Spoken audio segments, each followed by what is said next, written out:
यहाँ पे जो ओबीसी और एससी वाले तो सिर्फ वोटर हैं। जैसे कुत्ता होता है, कुत्ते की तरह जो है कि एक हाथ में रोटी ले लो और उसको पीछे पीछे चलाते रहो, अब जो हमारा हक है वो हमारे को नहीं मिलता।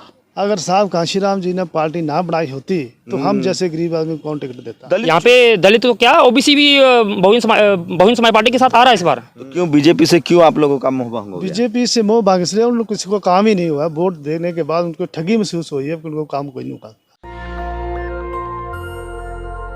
मैं इस समय हिमाचल में हूं और चुनाव होने हैं। मेरे साथ बीएसपी के कैंडिडेट हैं जो नूरपुर से कैंडिडेट हैं, कार्यकर्ता हैं। मैं आपको बता दूं कि पहले यहाँ शेड्यूल कास्ट के कम से कम वोटर जो थे 25% के लगभग आबादी है, 15% के आसपास उनको रिजर्वेशन मिलता है।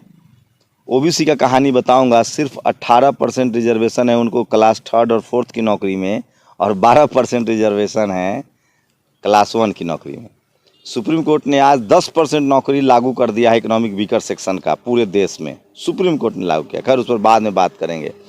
यहाँ शेड्यूल कास्ट के लोग पहले वोट करते थे कांग्रेस को, पिछले 2 दशक से वो बीजेपी को वोट कर रहे हैं, लेकिन इस बार बीएसपी के चुनाव लड़ने से सबसे ज़्यादा नुकसान बीजेपी को हो रहा है।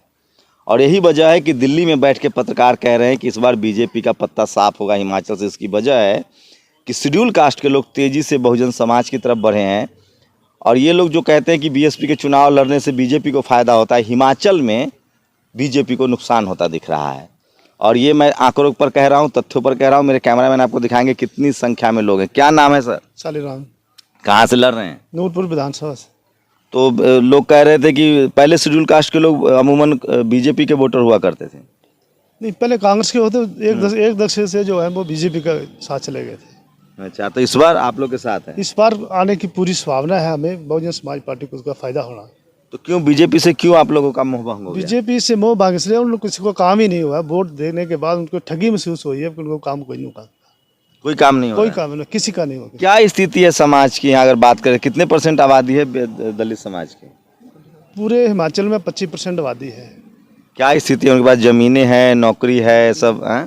जमीनें तो लगभग ज़्यादा लोगों के पास भी हैं, कई लोगों के पास कम ज़मीन है, जिनके छोटे छोटे मकान है, अपनी छोटी ज़मीन मकान के लिए। कई लोगों के पास तो मान लो 5% लोगों के पास तो ज़मीन है ही नहीं, वो मालिक ही नहीं है ज़मीन के। जमीन नहीं है? नहीं है। अच्छा, और नौकरी उकरी में कितना भागीदारी है? नौकरी में भागीदारी तो जो पहले हो गई थी, अब तो उसके बाद जब भारतीय जनता पार्टी का राज है उसके बाद बहुत कम लोगों को नौकरी दी है। क्या भारतीय जनता पार्टी के आने से और स्थिति खराब हो गई है? बहुत ज़्यादा खराब हुई है स्थिति के आने से, क्योंकि उन्हें वोट चाहिए था, वोट ले लिया, उसके बाद लोगों को ठगी महसूस हुई, ठगी की, उन्होंने किसी को नौकरी नहीं दी। रुकिएगा, तो ये तो कैंडिडेट हैं। क्या नाम है आपका? मेरा नाम बिहारी लाल। तो पहले तो आप लोग ये तो हिमाचल को तो कहते हैं कि ये मतलब देवभूमि है, तो यहाँ तो सब लोग हिंदू हैं, आप लोग बीजेपी का साथ छोड़ रहे हैं। नहीं सर, हम तो बीएसपी के हैं, तो बीजेपी का साथ, तो बीजेपी ने यहाँ पर बहुत कुछ गरीब लोगों के साथ अन्याय किया है। क्या अन्याय किया है? नौकरियों में, और जो भूमिहीन लोग हैं यहाँ पर लोगों को, जो लोग बसाए गए हैं, इनमें क्या बोलते हैं उसको, पटे तो दिए हैं, लेकिन जो रह रहे हैं, जो क्या बोलते हैं। चलिए ठीक है, और युवाओं से बात। क्या नाम है आपका? अंकुश। अंकुश, क्या करते हैं? कुछ नहीं, क्यों, पढ़ाई कहाँ तक किए हैं? +2 B.Tech। तो नौकरी नहीं मिल रही है? नहीं, कुछ नहीं। तब क्या करेंगे? क्या करेंगे? पैसा वैसा है बिजनेस के लिए? कुछ नहीं हैं? नहीं। हैं? क्या लग रहा है आपको, क्या इस बार दलित समाज कहाँ जा रहा है? बीजेपी के साथ जा रहा है या बीएसपी के साथ जा रहा है? बीएसपी के साथ आ रहा है। क्यों? पहले तो ये तो देवभूमि है, धर्म के नाम पर लोग बीजेपी को वोट करते थे। धर्म के नाम से आज से थोड़ी ना बीजेपी और कांग्रेस से राजनीति कर रही है। ये तो कई वर्षों से कर रहे हैं, ये 1990 से कर रहे हैं, जब से साहब श्री कांशीराम जी ने बहुजन समाज के लिए हक अधिकारों की बात की थी, ओबीसी वर्ग के लिए मंडल कमीशन रिपोर्ट की लागू करने की बात की थी, तब से तभी से भाजपा और कांग्रेस ने तब अंदर खाते से, और भाजपा ने शरेआम ओबीसी के हक अधिकारों की खत्म करने का काम किया। इस बार क्या लग रहा है कि इस बार दलित समाज बीएसपी के साथ आएगा? यहाँ पे दलित तो क्या, ओबीसी भी बहुजन समाज पार्टी के साथ आ रहा है इस बार। क्या नाम है आपका? विवेक। आप क्या करते हैं विवेक? बेरोजगारी हूँ सर। बेरोजगार हैं जी। तो क्या करेंगे आगे भविष्य में? सर कर रहे हैं छोटा मोटा अपना काम, दुकान वगैरह कर रहे हैं। दुकान वगैरह कर रहे हैं। तो देखिए ये है बेरोजगारी की हालत। और है तो बेरोजगारी बड़ा मुद्दा है आपके कम्युनिटी के लिए है? बेरोजगारी और महंगाई बहुत बड़ा मुद्दा है। मैं इस नूरपुर से दूसरी बार चुनाव लड़ने का मौका मिला है। अगर साहब कांशीराम जी ने पार्टी ना बनाई होती तो हम जैसे गरीब आदमी को कौन टिकट देता। दलित चुनाव ही नहीं लड़ पाता है। तो ये रिजर्व सीट है या जनरल सीट है? जनरल सीट है जी, जनरल सीट पर चुनाव लड़ रहे हैं। जनरल सीट पर चुनाव लड़ रहे हैं। कितने सीटों पर बीएसपी चुनाव लड़ रही है दोस्त? 56 56 सीटों पर। 56 टोटल 68 सीटें हैं ना? 68 हाँ जी। तो सब जनरल पर भी लड़ रहे हैं आप हैं? हाँ जी, मैं जनरल पर तो पहली बार कितना वोट आया था? पहली बार 340 वोट पड़े थे। तो इस बार तो पॉपुलर हो गया। बहुत बढ़िया इस बार चल रहा है अभियान। बहुत मतलब बढ़िया दलित कम से कम बीएसपी के साथ जा रहा है। जा रहा है। ओबीसी भी ओबीसी भी जा रहा है। और भी आ रहे हैं समुदाय। क्या लग रहा है कि क्या पहले तो बीजेपी को वोट करते थे, अभी 2 दशक से? हाँ जी, बीजेपी करते थे। मैं बीजेपी जो है हमारे साथ धोखा कर रही है। क्या धोखाधड़ी किया है? क्योंकि जैसे कुत्ता होता है, कुत्ते की तरह जो है कि एक हाथ में रोटी ले लो और उसको पीछे पीछे चलाते रहो। अब जो हमारा हक है वो हमारे को नहीं मिलता, इसलिए हम जो है ना बीएसपी के साथ जा रहे हैं। तो देखिए बाकी राज्यों में क्या है नहीं है। बिहार में कल नतीजे आए हैं।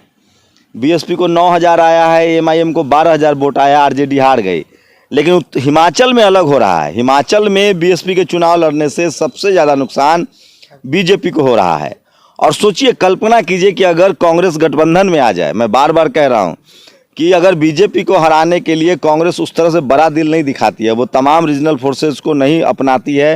रीजनल फोर्सेस में वो ताकत है, रीजनल पार्टियों में वो ताकत है कि वो बीजेपी को ठिकाने लगा सकते हैं। बीएसपी के अपना कैडर वोट है। यहाँ 25% शेड्यूल कास्ट की आबादी है, 16% कम से कम उनको रिजर्वेशन मिलता है। और उनके युवा देश, एक बात देखिए, शेड्यूल कास्ट के लोग अपने संवैधानिक अधिकार के लिए सबसे ज़्यादा जागरूक हैं।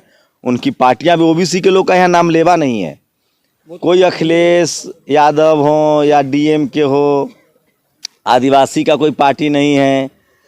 पिछड़ों की कम से कम यहाँ पिछड़े वोट सबसे ज़्यादा बीजेपी में ही जाते होंगे। हाँ, ये बीजेपी में जाते हैं क्योंकि वो भाजपा है जो हिंदू बोल के उनको भगलाने का काम करते हैं और उनको लेकिन कोई सीएम नहीं बना है यहाँ पर, कोई गैर सवर्ण सीएम नहीं बना। सब कितने सीएम हुए हैं यहाँ पे? 6 सीएम, जो 6 आदमी सीएम बने हैं वो सभी अपर कास्ट लोग रहे हैं। ब्राह्मण कितने रहे हैं? ब्राह्मण 1 और बाकी सब ठाकुर साहब। ठाकुर। यहाँ पे जो ओबीसी और एससी वाले तो सिर्फ वोटर हैं। ओबीसी की कितनी आबादी होगी यहाँ? ओबीसी की तकरीबन है 52%। वैसे पूरे भारत में 52% आबादी है हिमाचल में। 52% आबादी है। मुझे कितना, मतलब कितना कह रहे हैं? 52 52% यहाँ भी ओबीसी है? नहीं, ओबीसी तो काफ़ी है जनसंख्या यहाँ पे। ये सिर्फ यहाँ पे कई जातियाँ हैं, 52 जातियाँ हैं ओबीसी में। और वो सभी अभी भी आज भी तो अभी वो सिर्फ झाल बजा रहे हैं। जा रहे हैं। हाँ, कोई मुख्यमंत्री नहीं हुआ है, कोई कुछ नहीं है। उनका मंत्री तक नहीं बनाते उनके लोग को। हाँ, आप लोग बात करेंगे? आप लोग नहीं बात करेंगे? कोई नहीं, रहने दीजिए, कोई नहीं। जो नहीं बात कर, डर लगता है यहाँ बात करने में, डरते भी लगा है। यहाँ पे एक लड़का है जिसके पास घर बनाने के लिए भी जमीन नहीं है। वो भी आज भी उसके पास जमीन नहीं है। ये लड़का हमारे साथ खड़ा है, इसके पास आज भी जमीन है। जो क्या करते हैं? धक्के खा सर मैं कुछ नहीं, मैं बेरोजगार हूँ, घर पे बैठा हूँ, दिहाड़ी लगाता हूँ। शेड्यूल कास्ट है? जी हाँ, शेड्यूल जमीन कास्ट तक नहीं है? जमीन तक नहीं है। मेरे दादाजी को मिला था अलॉटमेंट, सरकार इंतकाल भी नहीं हुआ। पटा मिला था, इंतकाल हुआ नहीं। दादाजी ने करवाने की कोशिश की थी लेकिन नहीं हुआ। हमने भी कोशिश की थी। अभी मैं 5 साल से धक्के खा रहा हूँ जब से बीजेपी सरकार बनी हुई है। मैंने काफ़ी कितनी बार कोशिश की। मैंने एसडीएम ऑफिस तक चक्कर काटे, वहीं से भी काफ़ी प्रॉब्लम, बहुत ज़्यादा समस्या आई, लेकिन उसका अभी तक कोई सलूशन, कोई हल नहीं हुआ। जब तक हिमाचल की यही बीजेपी की सरकार आई है, जान कि हम HC के जो कास्ट के हैं, जो सभी लोग वोटर बने हुए हैं, उसमें कोई भी किसी भी वोटर को कोई भी नहीं मिला। बरसात में आपदा आई थी इनके घरों में। संजय कुमार बरियाला से है, इनके घर गिर गए थे 7-8 घर। और इनको मंत्री जी वहाँ गए जहाँ के लोकल उम्मीदवार भाजपा के, इन्होंने भी वहाँ से आर्थिक तौर मदद की। मगर इन आज अलॉटमेंट नहीं हुआ, 3 महीने हो गए इनको। और वहाँ टेंटों में बैठे हुए हैं ये लोग। ठीक है, तो मैं बताना ये चाह रहा हूँ, मेरी कोशिश है, इस देश में पत्रकार भी नहीं थे SC ST OBC के। मैं देश भर में घूम घूम के स्थिति बता रहा हूँ कि हिमाचल देवभूमि वाले राज्यों में एक भी गैर सवर्ण मुख्यमंत्री नहीं हुआ है। यहाँ कांग्रेस बीजेपी कांग्रेस था, कम से कम इस बार बीएसपी अपना दम दिखा रही है। शेड्यूल कास्ट अगर बीएसपी को वोट देता है तो इसका सीधा नुकसान बीजेपी को होगा। दिल्ली में बैठ के जो लोग गुना भाग कर रहे हैं वो कभी भी SC ST OBC के अधिकारों की बात नहीं करते हैं। और यही वजह है कि आज सुप्रीम कोर्ट से ओबीसी का आरक्षण, इकोनॉमिक वीकर सेक्शन आरक्षण को जो लागू कर दिया गया है, लेकिन 52% वाला ओबीसी चुपचाप बैठा रहता है, राजनीतिक रूप से भी, सामाजिक रूप से भी। बसपा यहाँ सजग है, उनके कार्यकर्ता चुनाव लड़ रहे हैं और बीएसपी अपनी पूरे देश में, यूपी में भले उसकी स्थिति खराब हो गई हो, लेकिन दूसरे राज्यों में वो अपना जो भागीदारी है, जो रिप्रेजेंटेशन है, उसको लेकर सवाल उठा रही है। ऐसे ही बीएसपी के कार्यकर्ता थे, कम से कम शेड्यूल कास्ट बीएसपी के बैनर तले एकजुट तो है। आप लोग अपनी प्रतिक्रिया जरूर दीजिए। यहाँ बीएसपी के चुनाव लड़ने से बीजेपी को नुकसान होता दिख रहा है। करण मनोज के साथ शंभू कुमार सिंह, नेशनल दस्तक, नूनपुर, हिमाचल। नेशनल दस्तक की आपसे गुजारिश है कि अगर इसको बचाना चाहते हैं तो नेशनल दस्तक को सब्सक्राइब करने के लिए रेड कलर के सब्सक्राइब बटन को दबाएं, फिर बेल आइकन की घंटी दबाएं। नेशनल दस्तक को बचाने के लिए बहुत जरूरी है कि हर खबर को शेयर करें, लाइक करें, कमेंट जरूर करें।